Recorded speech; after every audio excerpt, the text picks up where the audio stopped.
We decided, because we're all horror movie fans, the week of Halloween, take a day, sometimes 2 days off of work and just sit around and watch horror movies all day long. This is why we love you.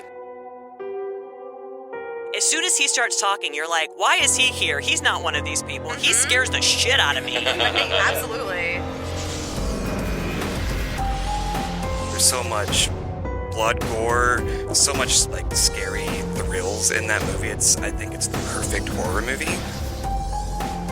All right, we have a full clubhouse this time. Just about as crowded as it's ever been here in the studio, but that's good. We're going to talk about Spooky Buddies. We've got Spooky Buddies in the studio here, and welcome. This is Fright Club Podcast, and she is Hope Madden. He's George Wolf. And we're from madwolf.com. Last week, or no, it was last couple of weeks ago now, last episode, we were in front of that great live crowd at Gateway. We were talking about 1930s horror, the classics, and we showed Vampire, and everybody really loved it. We had a great crowd come out. We did, and I was kind of worried about that one because it's slow and it's super weird, and I didn't know how many people would like it, but it seemed like everybody really enjoyed it. Michael, in particular, thought that it was great, and then, no surprise, our friend Phantom Dark Dave dug the episode. He loves classic horror, and also Nathan Andrew promised that if we make good on our threat to show the Black Cat, he will come back to Columbus to see it. All right. Where is he now, by the way? He is in Ithaca, New York. All right.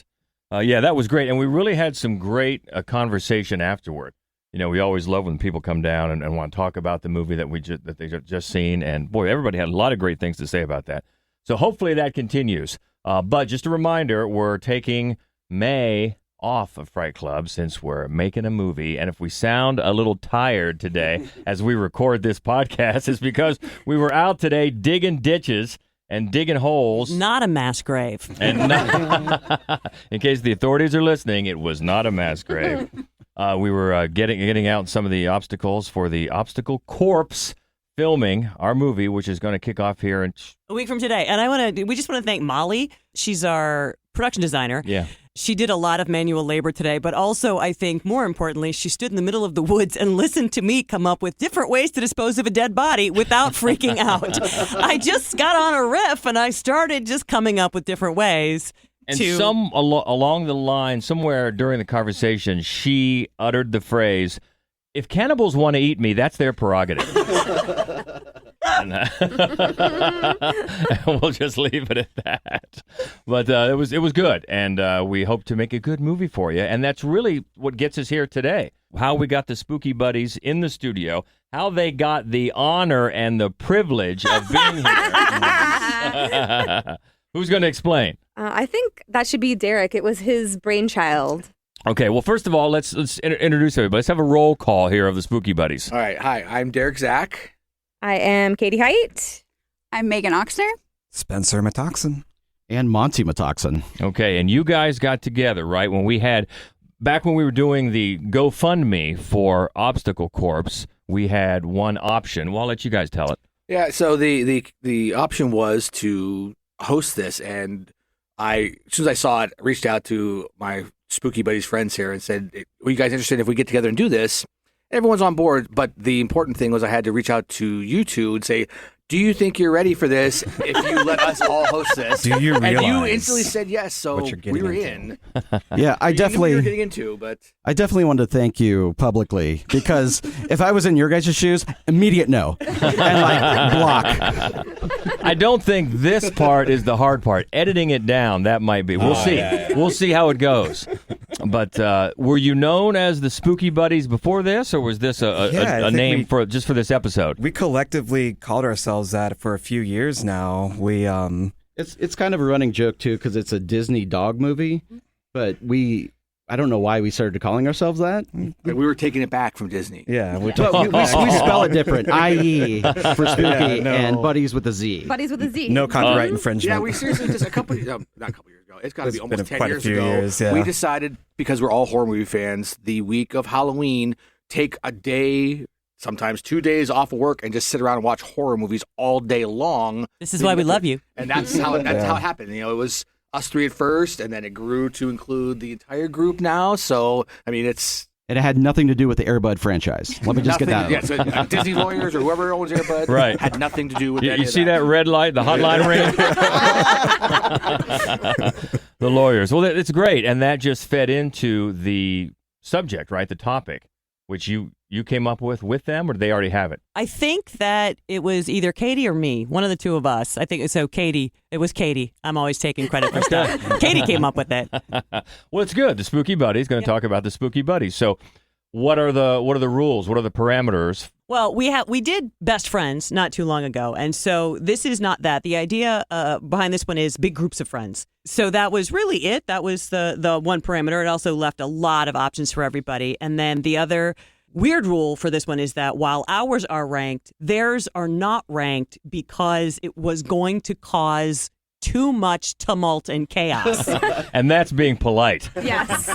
There was going to be a throwdown, I think. But that's fine because each one of you is going to have a movie, and we're going to pair it with our ranked choices because we get along as humans, and we can work things out amongst ourselves. But for anybody who is counting at home, what we have learned and was reconfirmed today is Spencer is the worst. This is not accurate at all. We took a vote. Yes, scientifically We did take proven. So you guys don't vote each other the worst? I don't. This isn't a thing you've done. Friends No, don't because do I would that. lose, and that would be sad for me. All right, so we're going to have, Katie's going to start, right? Sure. Katie's going to start, and then each time they have a movie, and we pair it with one. Yeah, I want to talk about some of the movies that didn't make the list, and because there are like millions and millions of really great options. Dead Snow didn't make the final cut. Texas Chainsaw Massacre, that hurt my feelings. I know. Mm-hmm. Cabin Fever could have, I suppose. I'm not even sure why I put that on here because I don't like Cabin Fever. Why would I have typed that in here? I don't know. And then Girl with No Mouth, I like as a Spooky Buddies idea because it is a group of friends and nobody saw that movie. Yeah, right, and that's a good one, yeah. And then I thought about having a subcategory where the friends are the bad people because that would be super fun. And Eden Lake and the Lost Boys would have made that list. Yeah.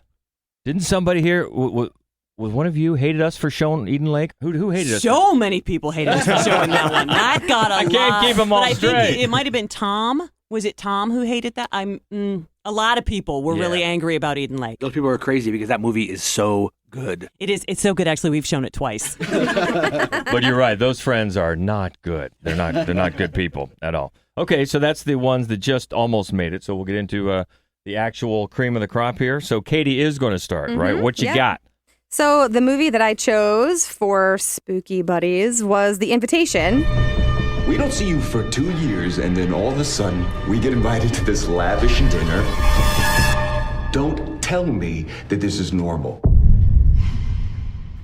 What do you think is happening, Will? There's nothing to be afraid of.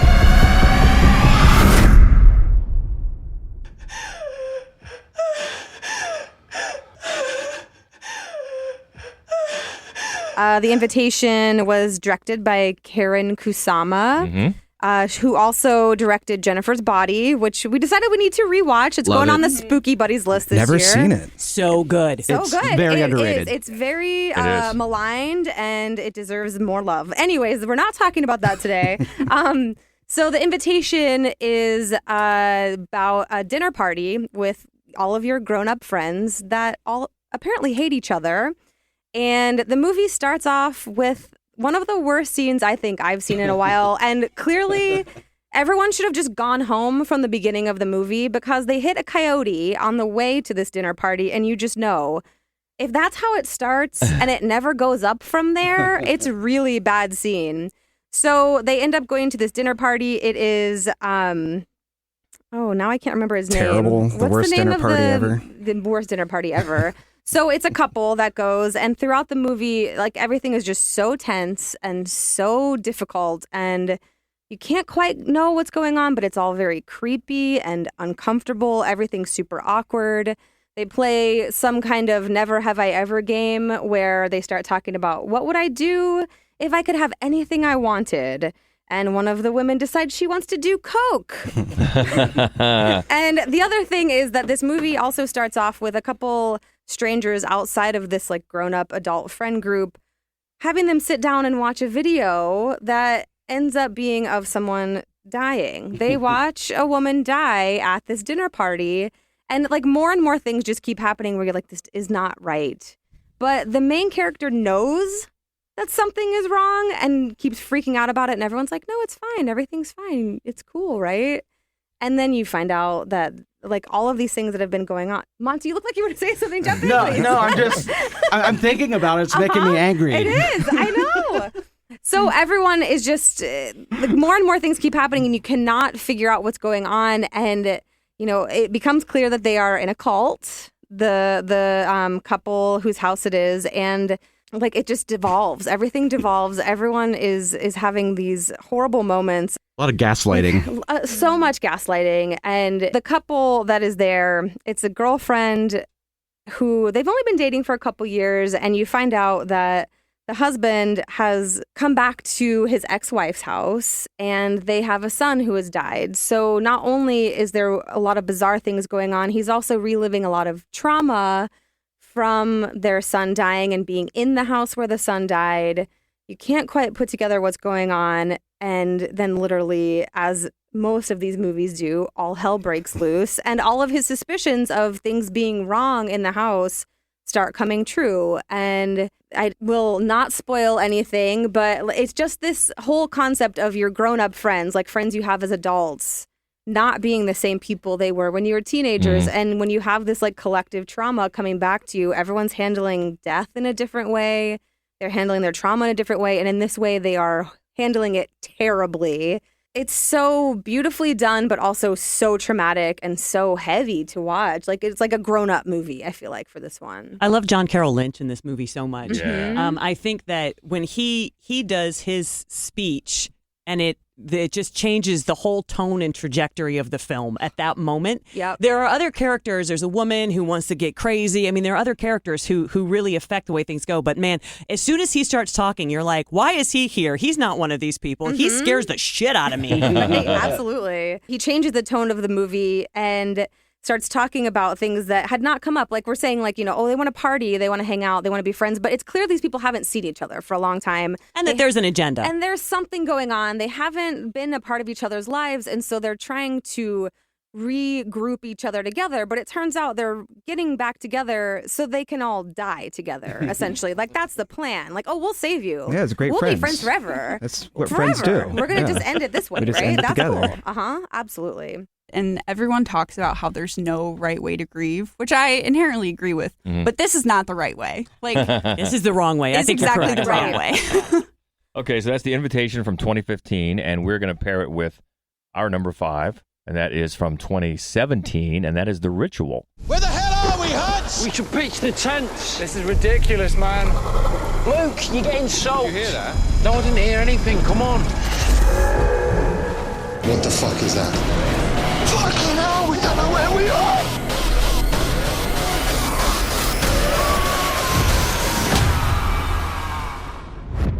It's another one that's about grief. That's about a group of friends who get together to sort of help overcome grief. And it's this group of dudes, and they do something together. They travel, they do something together. And this is the first year that they've done it after one of their friends is killed. He dies in a liquor store. Maybe the last time they all got together, and the whole group is still grieving that, and they're blaming Rafe Spall. They think that he was a coward and he's the reason that their friend is dead. And then they take a shortcut through the woods, which is, as we all know, the dumbest Never. fucking Best thing idea. Oh, yeah. anyone Dumb. can Dumb. do. I was going to say good idea. Yeah. That's what I meant. Dumb. And then they stumble into a cult, and it turns into a bit of a monster movie and sort of this. I love zealot, cult movies when they're done well, and I love a monster movie when it's done well. And I think that's one of the things that we liked, that we're most impressed by, was the cult members were authentic. They didn't feel like they were fake or one-dimensional, and the monster was awesome. Yeah, they did deliver the goods there, which I know a lot of people appreciated.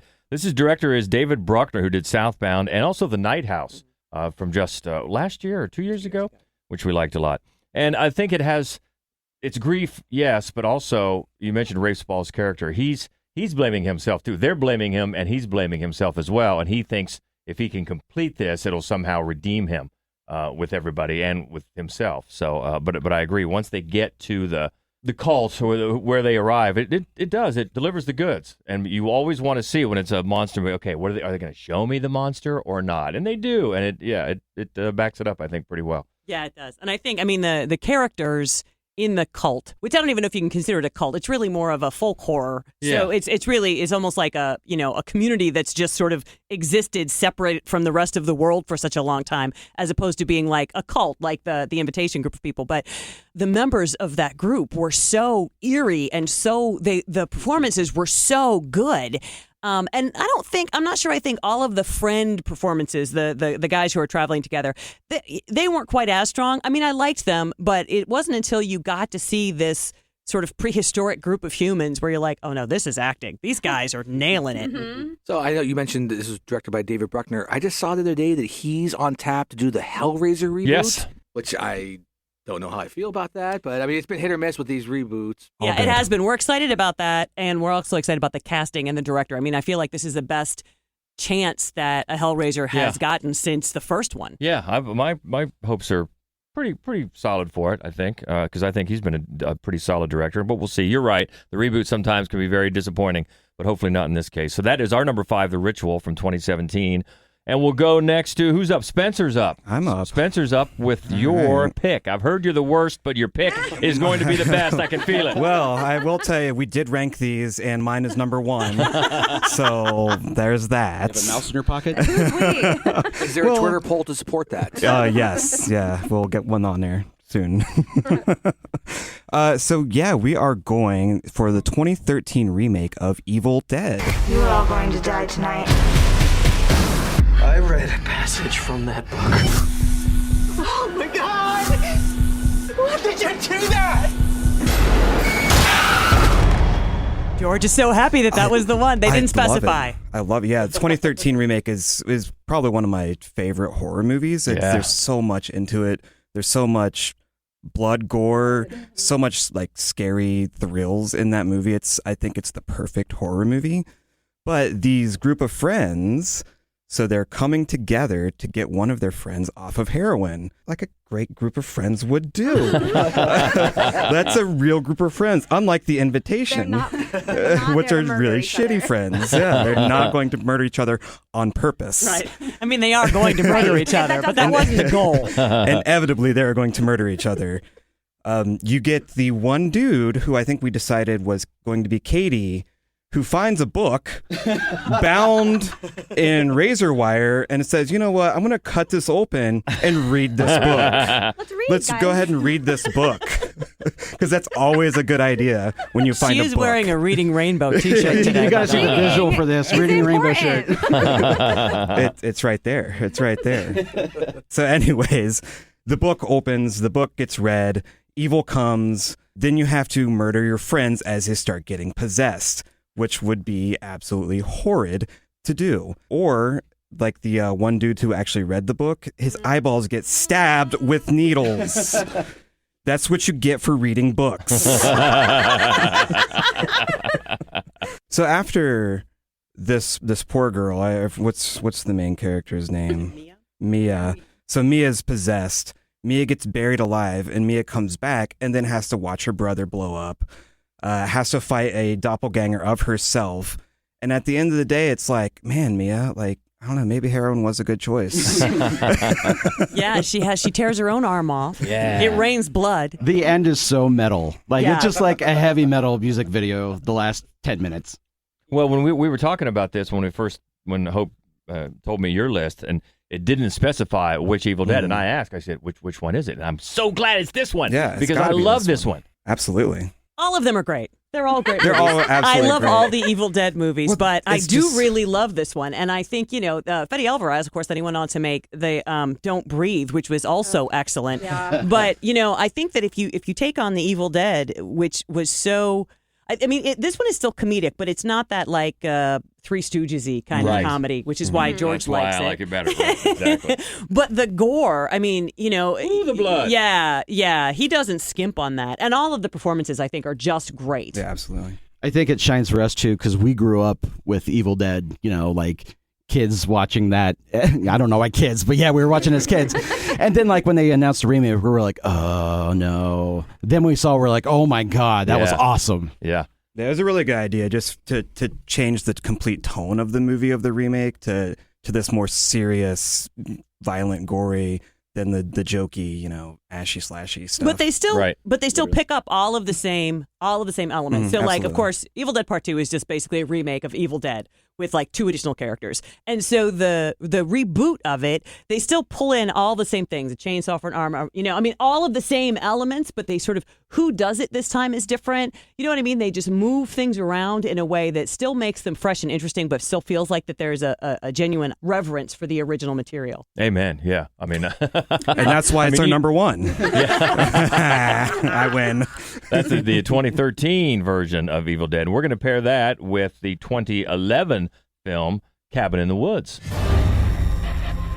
The lambs have passed through the gate. They are come to the killing floor. I seriously believe something weird is going on. We have to stay together. This isn't right. We should split up. Yeah, good idea. Really? Because they're both Cabin in the Woods horror. Mm-hmm. And one of the things, we're also putting together a Secret Society podcast, and this will probably be on that one as well, because you've got the traditional setup of your buddies who are going out into the cabin in the woods to die. They don't know that, but we do. We know that. They do such a great job of choosing the 5 people who are going to play those sort of 5 archetypes, and at the same time making fun of the whole concept there. And I think that the performances of the friends is one of the reasons that the movie, because you have to go for a while with just these friends before you get to see the Secret Society, and that's where all the fun is. I mean, that's where all of the greatest actors are working. Yeah, that's where you get to see how much the filmmakers love horror movies. But before you can get there, you have to actually like these 5 people. One of them is Chris Hemsworth, so that's not difficult. Done. But they're all really, really funny, especially the stoner. And there's usually a stoner, and a lot of times it's a throwaway character, although it's still always the one you like the best. But in this case, he was great. Yeah, and it embraces those tropes right from the beginning where, of course, some old local towny guy, you don't want to do that, kids. So you start. And then later, of course, he's on speakerphone, and he keeps getting, on speaker? No. Shh. Love it. I also like at the beginning how they're like genuinely good people, and then when they get in the cabin, they slowly start to degrade into their type of person they are. But at the beginning, you're like, oh, I like all these people. They're all really good. Like they all actually like each other, and they're good people. Then you see like the demise of them. This is why you never play Truth or Dare with any of your friends. That's why. Well, I think it's funny too, though, because they have to make stupid choices. Like they have to split up. Or the one has to be sexy and make out with the, severed head of a deer or whatever. So they keep just piping drugs into the house. And so, of course, the only one that doesn't affect is the one who's already super high. And so he ends up being like, why are you doing this? Like, why are you acting like that? Which I thought was very clever. Yeah. It's a very clever movie. It's very clever and funny. So that is our number 4. Pairing it with Evil Dead from 2013 is Cabin in the Woods from 2011. That's our number 4. So D-Zach is on deck next. That's right. My choice is from 1987, The Monster Squad. He's out there and he's killing people. And if it's monsters, nobody's gonna do a thing about it but us. Soon the creatures of the night shall rule the world. Real monsters? Wolfman's gone mad. The story is that Dracula has to perform a ritual on a certain night to do something with the ultimate evil. We weren't quite certain when we watched this recently, but he has his own squad of the Wolfman and the Mummy and the creature from the Black Lagoon and the Frankenstein monster to help him. And he comes up across a club of kids who are huge monster fanatics. They have the coolest clubhouse in the entire world where they discover what's going on, find the amulet, and are trying to defeat him. And it's this movie was written by Shane Black, who is known for some of the best witty dialogue in movies. Lethal Weapon, Nice Guys, great. And I think the reason why this movie appealed to me so much when I was a kid is that Universal monsters were what got me into horror. When I was in 3rd grade in the early 80s, there was on every Saturday night was the Late Great Horror Show hosted by, and George will like this, the most popular rock DJ in town. He didn't do a persona. He just hosted it, and they would show the 11:30 movie was always a Universal one, and then something else afterwards. And being that I was in 3rd grade, I never made it past the first one. So that's what got me into horror. And by the time this movie came out, I was in my teens and had spent many years not watching Universal horror and watching a lot of Friday the 13th things, and also watching a lot of Goonies and Spielberg and things. So when this movie hit, it kind of like brought me back to what got me into horror in the first place, but also keyed on to like the type of Goonies situation. The kids are out there, they're running wild, they're swearing, and if anyone's out there is going to rewatch this, it was an 80s movie. There is a lot of inappropriate stuff going on in this language, a lot of dated stuff that would yes. So just keep that in mind. But it really tied those two things together, which I love. So it really hooked me. Plus, this movie was on HBO 100 times a day back in the 80s. But that's really what got me into it. I mean, it really hit me back to what got me as a horror fan, and it's the kids. You could definitely see that the guys that did Stranger Things have to be big fans of this because this is the blueprint for Stranger Things getting together, and no one else believes them. They have to take it on themselves to try and, in this case, save the world. Which, I guess, in Stranger Things happened too. But that it really ties through a lot of the things of the '80s together, and I love this movie. And the kids are so angry. They are so angry. They're so constantly angry, yelling at each other. and Poor Horace gets the worst brunt of all of them, constantly for no reason, for like just showing up. Thank you. That's what I was going to mention. We all pick movies where friends kill each other, but yours is the worst because they know that kid's name, but they choose to call him Fat Kid. And honestly, I'd rather be stabbed. Although Tom Noonan, that was love Tom Noonan. An inspired choice for the Frankenstein monster because he's such a sympathetic character, the Frankenstein monster. Anyway, to put Tom Noonan in there, oh my God, he's so great. I hadn't seen it for a million years when I watched it with my nieces, and that was a terrible choice. I'd like the whole time I just kept going, oh, that's a lot of homophobic humor. Oh, look at the slut shaming. Oh my God, this was a terrible choice. And here's what stuck out: like my 8-year-old niece Ruby said, aren't they all virgins? Why do they have to put this 4-year-old girl in jeopardy? And I said, yes, actually, this would have been a much shorter film. They've been over 5 minutes. I've got a friend of mine who's got I think an 11-year-old that really loves horror. And he's like, can you find some movies that we can watch together with him at age appropriate? And I had this on the list at the beginning. And then when we were doing our rewatch recently, Katie leans over to me and goes, you're not showing this. You're not showing this right now. But good for us and good for the countdown. That is 1987, right? 1987 of the Monster Squad. And perfect to pair with our number 3 from 2017, another one that's based with kids. And it's Tigers Are Not Afraid. Los tigres no tienen miedo.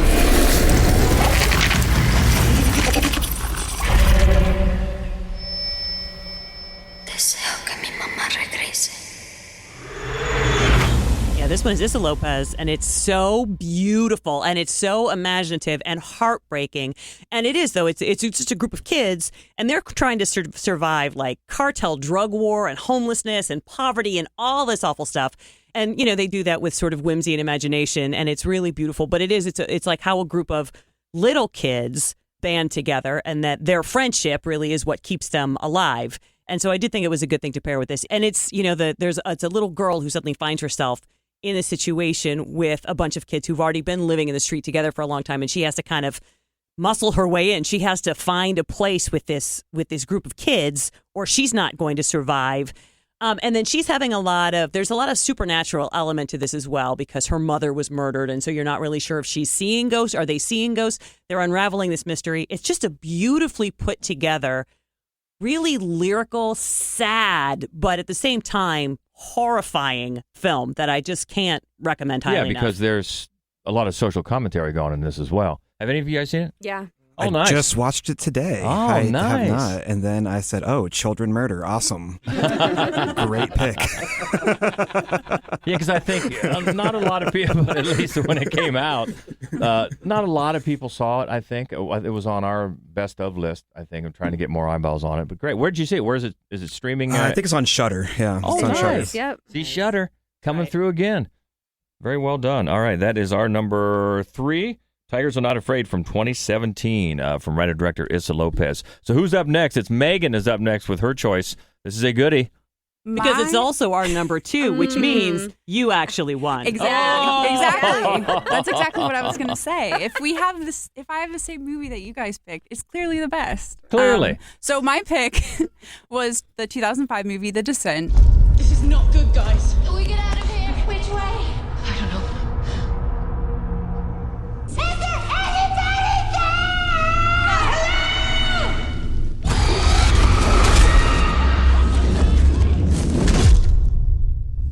I watched this my freshman year of college. I went to Wittenberg University, and they have their own cave club. And so I watched it with my group of caving friends, and I was absolutely horrified because in this movie, it's a bunch of friends. They like to do thrill-seeking activities, whitewater rafting, caving, rappelling, that kind of like high adrenaline thing. And they get together a year after a really horrible tragedy kills the husband and daughter of one of their friends. And they come together to do a cave trip. And unbeknownst to the whole group except of one, they're going to cave in a system that has not been caved in before. And so the first Juno. Yes, Juno. I was going to say, does your cave group have a Juno? No, fortunately, we're very safety oriented. Good. And that's why it was so horrifying, because it's like you don't, first of all, you tell people the cave you go in. Second of all, you don't go in a new place. Like, those are very important safety but Juno wanted to considerations. blaze a trail, didn't Exactly. she? She wanted to get everyone happy after this really horrible tragedy. And so the first good chunk of this movie, the horror, is the cave. And like, people get hurt very seriously. Like, one of their friends breaks her leg, and you can see the whole bone sticking out of her leg. And then it switches into a monster movie, which I would just like to say I've never seen a monster in a cave. But my friend group, we call them the albino cave gorillas, because that's kind of the vibe that you get. They, they're very white, they're bleached out because they don't have any sunlight. Right. And so we called them albino cave gorillas. And so I think part of the reason that I love this movie so much is because I've been in caves where things don't necessarily go the way you want it to. Obviously not to that extent, because I'm still here talking. But like, I've gotten hypothermia in a cave, and like, that's a very scary situation. And I can see how things get out of hand really fast. And so I think that's why I love that movie so much. Yeah, well, I can see where it is two horror movies in one, because for a lot of people, claustrophobia is a big deal. And there's the one scene, even before the monsters show up, there's the one scene where you think the one woman is going to get stuck in that. And I'm out. Yeah. I am out. But I'll take the monsters over that. Yeah. Sometimes it's like, sometimes the monster killing you is better than dying in a cave. Yeah. I find it interesting that between The Invitation and The Evil Dead and this, it's the theme between them is how grief happens to a friend group, and it can just fracture in many different ways. And in real life, I'm hoping it's not in the ways that it happened in these movies, but it's an interesting thing that your friends are your friends until something bad happens, and you see you stick together or not, and you see how they are for real after that. Or well, because so often people want you to grieve the way that they think is right instead of your way, instead of just being there for you and the way you choose to grieve. And that's the case. Well, Juno, she wants everybody to adapt to how she wants the group to be happy, and it doesn't work out there. But Juno takes a lot of slack, and I'm going to say that Sarah is actually the bad guy in this movie. That's because she deliberately kills Juno. Juno accidentally stabs somebody. Literally killed somebody, though. She accidentally stabbed somebody. She brought everybody there with purpose to have fun, not to kill them. Also, Juno was sleeping with Sarah's right, husband. Right. A little bit of infidelity. That's, Does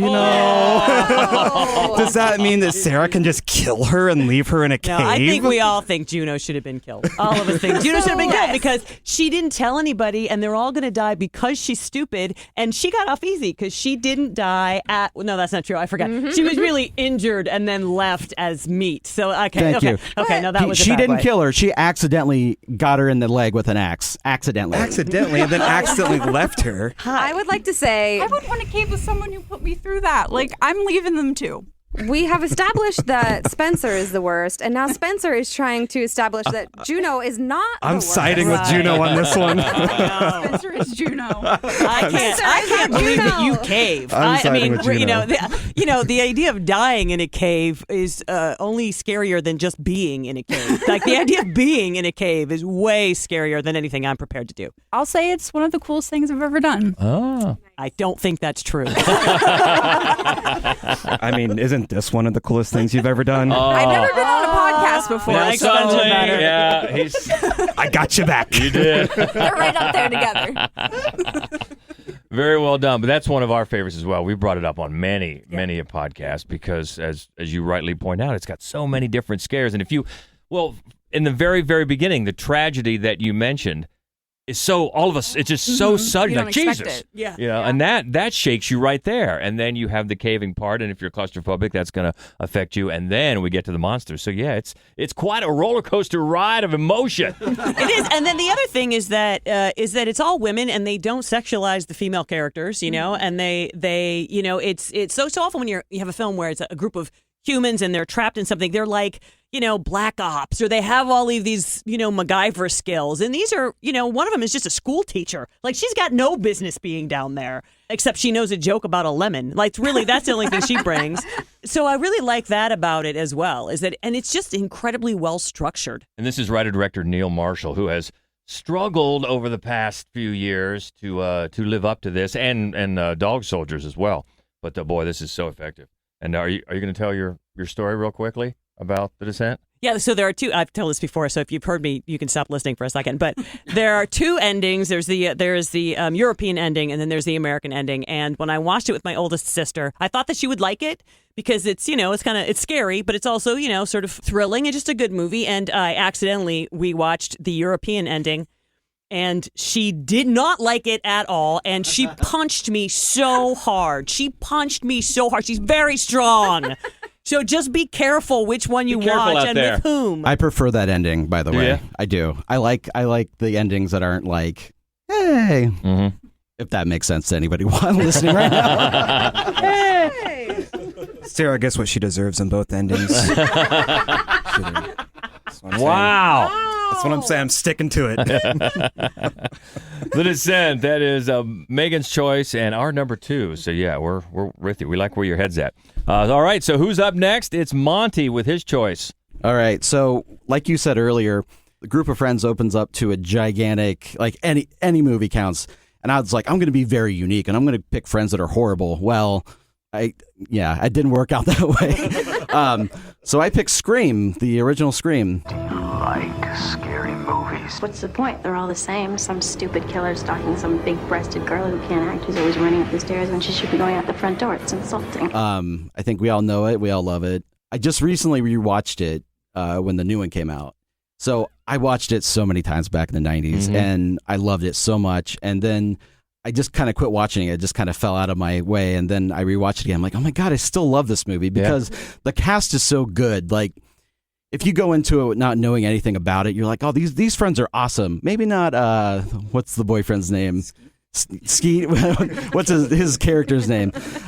Maybe not him. Like, he's kind of shady, but like everybody else, like Matthew Lillard, awesome.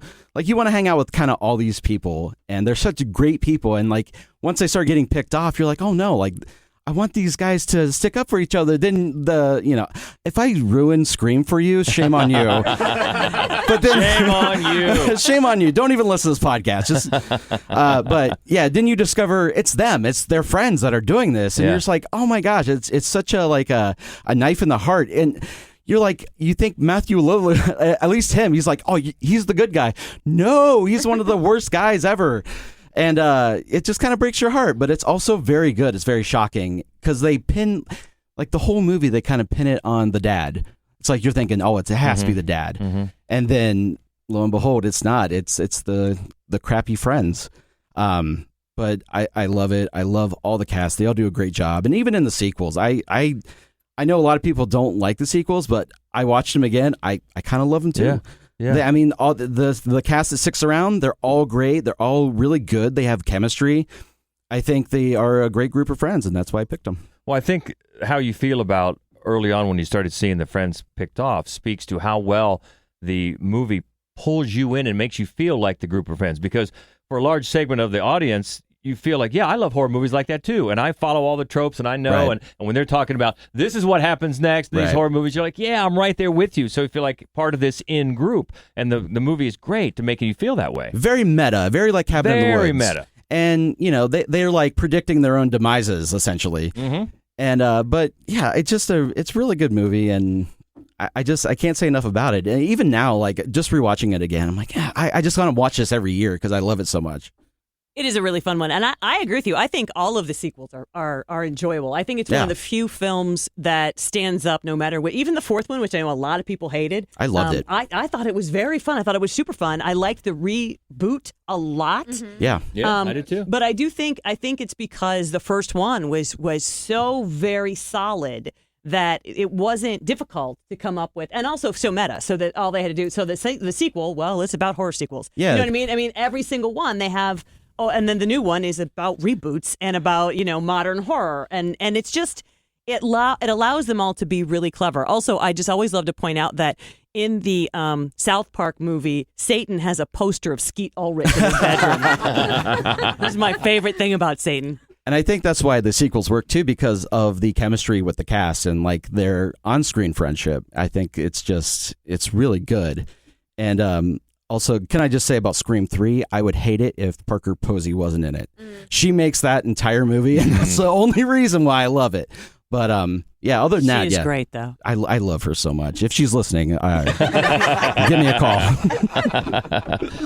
Well, I think as we've said a few times about the original Scream, it reframed the entire genre just like that. It's so clever and so well written and character driven, and it gives you that shock, that twist at the end, and it just reframed everything. Yeah, it was Wes Craven, of course, and he kind of started along that line with A New Nightmare. He was coming up with some ideas that I think he would execute much more successfully, some, meta commentary he would execute so much more successfully in this movie. And of course, I mean, with the Nightmare on Elm Street, he completely remade horror, and with Hills Have Eyes, he had done this. I mean, he was just such a revolutionary filmmaker, and it was really fun that kind of his last big wave was such a fun movie. Yeah. Because not all of his films were. The only thing I don't like about Scream is all the other movies that came around that era that were trying to copy it. Sure. Because those ones are bad. I'm sorry, but don't give me. Was that I Know What You Did Last Summer? I hate it. I hate Urban it. Legend. Urban Legend's the worst. Between that and Blair Witch spawning so many terrible things, other than like that whole time of horror movies was not great. They had two great movies that came out. It just spawned so much garbage. Sure. It's going to happen anytime you have some massive hit like that. Oh, we're going to copy it. Yeah, exactly. But it's worth it coming into the Fright Club podcast to get paired with our number one, which is from 2014, and it's It Follows. Wherever you are, it's somewhere walking straight for you. All you can do is pass it along to someone else. Spooky buddies. Yeah, and there are so many millions of things about It Follows that I absolutely love. But I think one of the reasons that it holds together, so it's not just this just litany of incredible shots and these amazing idea about this shape-shifting demon that's following you that never stops no matter what you do. I mean, all of that is so clever, but I just love this group of friends. I love Keir Gilchrist so much in this movie. I love Micah Monroe. I love her group of friends and how sincerely they want to help her, even though they don't understand. But they don't just dismiss her. You just really root for them. I mean, they're going to get in so much trouble just by going to these places with her to help her try to get away from this demon or figure out what's going on. I love this group of friends so very much. And this is writer-director David Robert Mitchell, and it's got some definite callbacks, some definite homages to horror movies right out of the gate. Especially Carpenter, yeah. Yeah, right out of the gate. And it's got that really cool, not really a jump scare, but a real shock at the very, very beginning, the opening sequence. And then it's got some great jump scares throughout. And especially it's got those scenes where you're scanning the frame for what is in the background that is coming toward me and toward the character, and it just keeps you on your edge the whole time. It's great. Yeah, there's a lot of revolving camera, and it does it because they don't know yet to be looking, and you do. And it's such a clever use of the framework of their film, of the specter that they've set up, that it just keeps going around in a circle, and you're like, is anything closer than it was the last time? It's like, oh, there is something closer. There's something closer, everyone. It's such a good movie. The entire movie is just anxiety. It's just, it's all it is. It's anxiety from beginning to end, and just scratching my skin the entire time. But I absolutely love the movie. And I love how it's so, you can't pin it down to a time. All their gadgets, like, what is that? It's not the a clam phone. Yeah, the clam, love the clam phone. That needs to come immediately. Yeah. But at the same time, they have a dial on their television On the and TV. rabbit ears. Like, oh, okay, so it's 1980, 2021. I don't understand. But then they're also like, it's so anxiety driven, but also her friends buy into her anxiety. And they're like, oh, yeah, you're worked up about something? Okay, we're on this. We'll help you. We're with you. And then they end up in that creepy lake house, and they just like, where is this going? What's going to happen? But her buddies are there with her. And of course, the most obvious metaphor for it is, sexually transmitted diseases. But it's that it could go all sorts of different directions. That's the easy way out, I think, for this movie. Yeah, I do think. I mean, the reason that I have it at number one is because they're good friends. Yeah. They really are. They're lovely friends, and this isn't going to go very well for most of them. But they, especially poor Keir Gilchrist, I just think that was a bad decision. I understand why you did it, but I just don't think it was a good idea. Do you think maybe the demon wanted to be their friend and he just didn't know how to keep him alive? I mean, I don't know. That's my guess. Quite a bear hug in that opening scene. Maybe when the demon was young, all his friends decided he was the worst. And then he chose a life of demonic torture. I grew up with that, so. Yes, because you grew up with Spencer. Exactly. So that is our number one. It follows from 2014. We're pairing that with Scream for Spooky Buddies on Spooky Buddies. I think this turned out pretty well, fairly conflict-free. Nobody threw hands. No, they didn't. Nobody hit each other. It was a lot more amicable than their Twitter threads tend to be. Right. There was a lot less yelling than normally happens when we get together. Yeah. Appreciate that. Well, I also thought you guys had a button for the cops, and I'm like, they have easy access to call the cops. Let's chill out for a second. Well, we can't thank you guys enough. First of all, thank you for supporting Obstacle Corps, which is how this whole thing started. Thank you so much for that. Thank you. Can't wait for it. Yeah, nice headband, by the way. Thank you. And thank you for coming in. You came in ready. You came in hot. With a serious hot take over here. I got all the hot takes. Yeah. It was great stuff and great fun. So just a reminder that we are taking the month of May off from Fight Club because we're working on that movie. But we'll be back in June. Yep. In June, we're going to be at the Gateway Film Center with the movie Spring and the podcast topic, They Had Sex with What? And then we're also going to have, for our taped segment, a return visit from filmmaker George Popov, whose documentary Side World, Haunted Forests of England is now streaming, and you should watch it. And he was a great guest. We had him on, a couple of years ago, I think? Yeah, to do Dark Ages horror. All right. We're looking forward to that. All right, let's give you a social media call-off. D-Zach, where can we find you? On Twitter, I'm at DZac1. All right, Katie. I am Pint O Joe on Twitter. I never use it. Megan. I'm Real Megan O on Twitter. Spencer. I don't remember. I'm on Twitter at some point. Just look at me under Derek's comments, bitching at him. That's how you'll find me. At Smeetalks. And Monty. And I am Captain Matoxin, but I have a lot of hot takes too. And I don't like to tell them on podcasts to get publicly criticized. So. All right. I also have a personal correction because that's not even my Twitter name. My Twitter name is Struggle Muffles. That's right. You had to be corrected on the Twitter. You don't even know your own handle. Because I know you're Pina Joe on Instagram. Because I always refer to her as Pina Joe. But because I can never remember what it's, I always want to say muffin. I'm like, what the hell is this? So anyway. All right, we got it straight. Well, you know where you can find us. It's at Fright Club Pod. Also on Facebook and Instagram, it's Mad Wolf Columbus, and the main website where you can find our other podcast, The Screening Room, and all of our weekly movie reviews, all at madwolf.com. And speaking of reading, come on. I wrote a book, and you should read it. And if you buy it, it's called Roost, by the way. And if you buy it on Amazon, please leave a review, unless you don't like it, in which case, please don't. It'll be the first book I read. Yay! See, you're moving up the rankings all the time. Well, this has been a blast. Thanks again for the support for the movie, and thanks again for coming on and making this fun. And so we will get together again, well, when the movie's over, right? When we get done filming. Looking forward to that. And as you said, we'll be back in June at Gateway for the next Fright Club Live. Oh, and don't forget to join the fun of our Facebook group, private group, under Fright Club Podcast. So just send in a request to join, and we'll make you part of it. So until then, keep in touch. We love to hear from you. Keep the conversation going. And she is Hope Madden. He's George Wolf. And this is the Fright Club Podcast. And they are the Spooky Buddies. Hit it. Stay frightful, my friends. Yeah.